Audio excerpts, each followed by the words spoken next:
শ্রীলঙ্কার বিপক্ষে গোল টেস্টে সকালে মাঠে নামছে বাংলাদেশ। মিরাজের অসুস্থতায় শান্তর কণ্ঠে চিন্তার রেশ।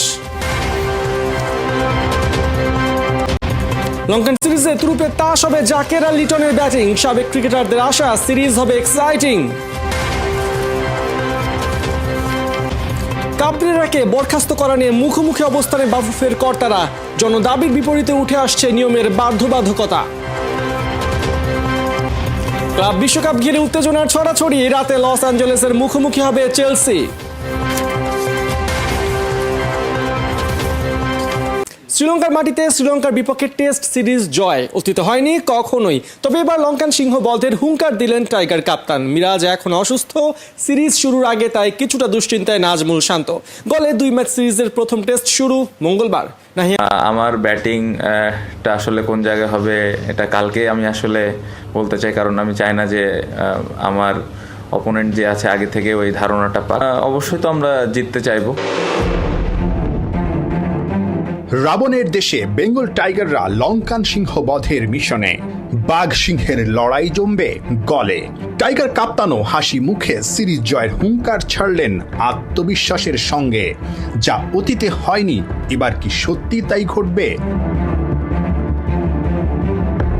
কিন্তু একই লঙ্কা বাংলা যুদ্ধের আগেই দলপতির হাতে আঘাত। অবশ্য দুশ্চিন্তার কিছুই নেই। ব্যথা লুকাতে পারেননি, কিন্তু নিজের ব্যাটিং পজিশনটা আড়ালে রেখেছেন ঠিকই। টাইগার কাপ্তান সবার সামনেই দিলেন ব্যাটে শান। অবশ্যই তো আমরা জিততে চাইবো, অপোনেন্টের সাথে তো অবশ্যই জিততে চাইবো, এবং আমার ব্যাটিংটা আসলে কোন জায়গায় হবে এটা কালকে আমি আসলে বলতে চাই, কারণ আমি চাই না যে আমার অপোনেন্ট যে আছে আগে থেকে ওই ধারণাটা পাক। সো ইনশাল্লাহ কালকেই আসলে কি কম্বিনেশনে যাব আমরা তার উপরে ডিপেন্ড করে আসলে 11 জন সাজানো হবে। শান্ত বড় স্বপ্ন দেখতেই পারেন। গল এখানেই যে স্বর্ণালী এক অতীত আছে টাইগারদের, বিশেষ করে অভিজ্ঞ মুশফিকের। এক যুগ আগে এই ভেন্যুতেই হাঁকিয়েছিলেন ক্যারিয়ারের প্রথম ডাবল সেঞ্চুরি, সঙ্গে মোহাম্মদ আশরাফুলের 190। রেকর্ড পার্টনারশিপে প্রথম ইনিংসে শ্রীলঙ্কার করা 570 রানের জবাবে বাংলাদেশ 638 রান করে। 7টা সেঞ্চুরির ওই ম্যাচ শেষ পর্যন্ত ড্র হয়, আর মুশফিক ম্যাচ সেরা হন। ব্যাটিং প্যারাডাইজ ওই গলের উইকেটে শান্তর বড় টেনশন স্পিন নিয়ে। স্পিনারও অনেক উইকেট নেয়, আবার আপনি যদি দেখেন রানও হয়, স্পেশালি প্রথম 2-3 দিনের যদি ব্যাটিংটা খুব গুরুত্বপূর্ণ, রানও হয়। সো হ্যাঁ, চ্যালেঞ্জ তো সব জায়গায় থাকবে, সব কন্ডিশনে থাকবে। কিভাবে আমরা ওই চ্যালেঞ্জটা এনজয় করছি এটা ইম্পর্টেন্ট, এবং আমার মনে হয় ওইভাবে প্রিপারেশন নিয়েছে যতটুকু সম্ভব হয়েছে। লঙ্কান সিরিজে বাংলাদেশের এক্স ফ্যাক্টর মেহেদী মিরাজ। সাবেক নির্বাচক হান্নান সরকার মনে করেন মিরাজের সাথে জাকের আর লিটনের ব্যাটিংটাও দলের জন্য বেশ গুরুত্বপূর্ণ। স্বাগতিকদের চেয়ে অভিজ্ঞ ক্রিকেটার বেশি টাইগার শিবিরে। টেস্ট সিরিজে হান্নান আশা করছেন পজিটিভ ফল।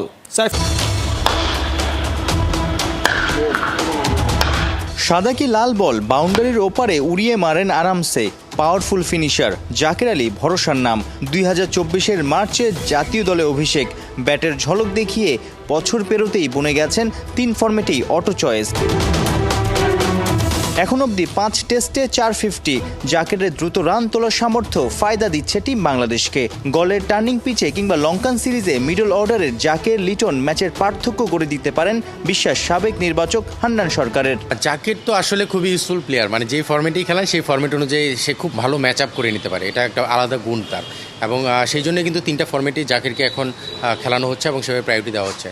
সো জাকির তার রোলটা প্লে করবে। আপনি শুধু অল্প বলে বেশি রান করতে পারে জাকির, সেটা না। আপনি যদি বলেন যে ওকে 100 বলে 10 করতে, সেটাও পারবে। মানে জাকির সেই ধরনের ক্যারেক্টার, এবং সেই জন্যই কিন্তু টেস্টেও খুব ইম্পর্টেন্ট প্লেয়ার। লিটন তো প্রুভেন পারফর্মার। মানে লিটন কিন্তু টেস্ট ক্রিকেট এমন একটা পজিশনে ব্যাট করে যেখানে সে তার শর্টসগুলো খেলার সুযোগ পায়, এবং এমন একটা পজিশনে ব্যাট করে যেখানে হয়তো নিচে ব্যাটসম্যানের সংখ্যা কম। নিচে ব্যাটসম্যানের সংখ্যা কম থাকার কারণে সে কিন্তু অনেক সময় তার অ্যাটাকিং শটগুলোকে খুব তাড়াতাড়ি খেলা শুরু করে। যেহেতু স্পিন বা একটা অ্যাটাকিং বলিং যদি দেখি আমরা, তাদের স্পিন অ্যাটাকটা যেভাবে চিন্তা করে, সেখানে অনেক সময় হয়তো অ্যাটাকিং ব্যাটিংটা দরকার হতে পারে। সেক্ষেত্রে লিটন এবং জাকেরের রোলটা ওই পজিশনে খুব ইম্পর্টেন্ট। ইনজুরির কারণে জিম্বাবুয়ের বিপক্ষে সিরিজে ছিলেন না লিটন দাস।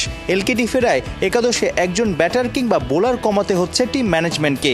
গুঞ্জন আছে লিটনকে জায়গা দিতে বিজয়কে ড্রপ দিয়ে ওপেনিংয়ে খেলবেন শান্ত। আবার ব্যাটিং গভীরতা বাড়াতে চাইলে মিরাজ সহ 4 জেনুইন বোলার নিয়েও নামতে পারে বাংলাদেশ দল। আমি হয়তো বা দেখতে চাই যে আসলে 2 স্পিনার 2 সিমারে আমরা কম্বিনেশন সাজাতে পারি। তো সেই ক্ষেত্রে ক্ষেত্রে হয়তো বা লিটন শান্ত দুজনেই হয়তো যার যার পজিশনেই খেলতে পারে। আবার যদি কন্ডিশন দেখে তারা জাজ করেন যে না আমরা 3 সিমারে যাব, সেই ক্ষেত্রে হয়তো বা শান্তকে ওপেনিংয়ে দেখলে আমি খুব বেশি অবাক হবো না। 2 যুগ ধরে টেস্ট ক্রিকেটে বাংলাদেশ, সাদা পোশাকে টাইগারদের বিপক্ষে একচেটিয়া দাপট শ্রীলঙ্কার। 2 দলের 26 দেখায় 20 হার, জয় কেবল একটা বাংলাদেশের। জাতীয় ফুটবল দলের হেড কোচ হাবিয়ার কাবরেরাকে এখনই বরখাস্ত করা উচিত নয় বলে মনে করেন বাফুফের কার্যনির্বাহী কমিটির সদস্য মঞ্জুরুল করিম। বাফুফের আরেক সদস্য সাখাওয়াত শাহীনের বিপরীত অবস্থান নিয়ে বলেন, চূড়ান্ত সিদ্ধান্ত নেবে জাতীয় দল ব্যবস্থাপনা কমিটি। বোর্ডের বাইরে গিয়ে কিন্তু কোনো সিদ্ধান্ত দেওয়ার মতো আমার সে ক্ষমতা নাই, তাহলে আপনি আমাকে সিন্ডিকেট বানাবেন কিভাবে?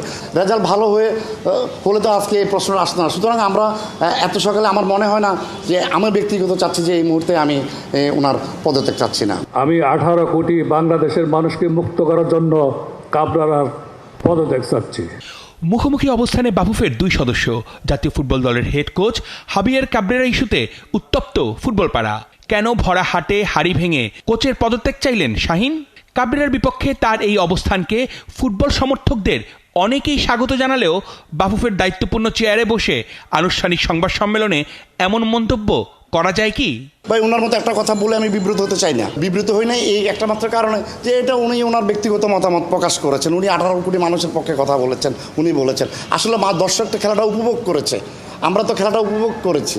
কানাঘুষা চলছে শাহীনের বিরুদ্ধে ব্যবস্থা নেবে বাফুফে, আনা হবে জবাবদিহিতার আওতায়। কিন্তু কেন?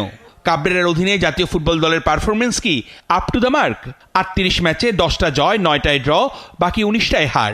তার থেকেও বড় কথা, হামজা, সুমিতদের মতো তারকাদের নিয়েও প্রতিপক্ষ বিবেচনায় দলের কৌশল সাজাতে দিতে পেরেছে কি বিচক্ষণতার পরিচয়? তবুও বাফুফের কোনো সদস্য চেষ্টা করছেন কাবরেরাকে আগলে রাখার। ন্যাশনাল যে ম্যানেজমেন্ট কমিটি আছে এটা ওনারা দেখবেন।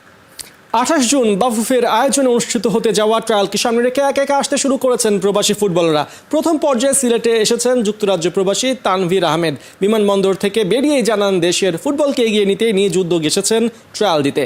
তানভীর আহমেদের প্রোফাইল ও ইংলিশ ফুটবলে তার ক্লাবের সম্পর্কে বিস্তারিত। সিলেটের বিয়ানীবাজারের সন্তান তানভীরকে স্বাগত জানাতে এদিন ওসমানিয়া আন্তর্জাতিক বিমানবন্দরে উপস্থিত হন তার পরিবারের সদস্য সহ এলাকাবাসী। 28 জুন বাফুফের বহু প্রতীক্ষিত ট্রায়াল। সেখানে অংশ নিতে যাওয়া সিনিয়র 31 ফুটবলারের অন্যতম 23 বছরের এই Tanvir. Bangladesh, that's my country, আমার দেশ, তো আমার ভালো লাগে। আমার আব্বা আম্মা সবসময় আমার আনসার নিয়েছেন। সো আর প্লাস পয়েন্ট হয়েছে আমরা এখন বাংলাদেশ ফেডারেশন আমার একটা চান্স দিতে খেলে এবার দেশের লাগিন। সো ইজ আ ট্রাই করবার লাগিন। So that's the purpose of coming and of course the love Bangladesh. ইনশাল্লাহ আপনারা সবাই দোয়া করবা যে সপ্তাহ বালা যায় আমি চান্স পাই। খেলার ধরন অনুযায়ী তানভীর আহমেদ একজন অ্যাটাকিং ফরওয়ার্ড, খেলেন মিডফিল্ডেও। 5 ফুট 8 ইঞ্চি উচ্চতার তানভীরের ক্লাবের নাম প্রায়োরি পার্ক রেঞ্জার্স। লন্ডন ভিত্তিক এই ক্লাবটি প্রতিষ্ঠিত হয় 2014 সালে। লঙ্কান টেস্টে মেহেদী মিরাজের অসুস্থতায় দুশ্চিন্তায় এনামুল হক বিজয়।